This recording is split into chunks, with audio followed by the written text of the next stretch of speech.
जब मोहम्मद सल्लल्लाहु अलैहि वसल्लम पर इस सरकश और बेकाबू ऊंट की नजर पड़ी तो वो अचानक कैसे बदल गया। ये वो मंजर था जिसे देखकर सब लोग हैरत में रह गए। ये वाकया उस वक्त का है जब कबीला बनु सलिमा का एक ऊंट एक बाग में हद से ज्यादा बिगड़ गया था। वो इतना गुस्से में था कि किसी को अपने करीब आने नहीं देता था, ना उसे बांधने देता था और ना ही दूध दोहने देता था। लोग उससे डरते थे और बाग का हाल ये हो गया था कि पानी न मिलने की वजह से खजूर का एक दरख्त तक सूखने लगा था। आखिरकार उस ऊंट के मालिक नबी करीम सल्लल्लाहु अलैहि वसल्लम के पास आए और अपनी परेशानी बयान की।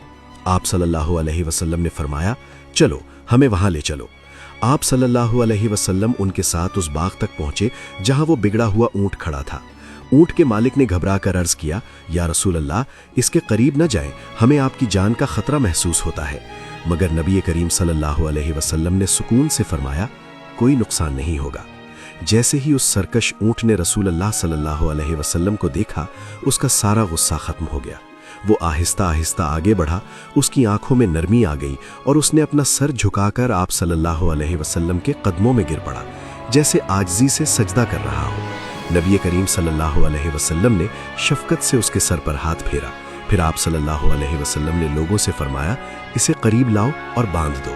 साथ ही मालिक को नसीहत की कि इसके साथ नरमी करो, इसे अच्छी तरह खिलाओ पिलाओ और इसकी ताकत से ज्यादा इस पर बोझ न डालो। मालिक ने वादा किया कि वो ऐसा ही करेगा।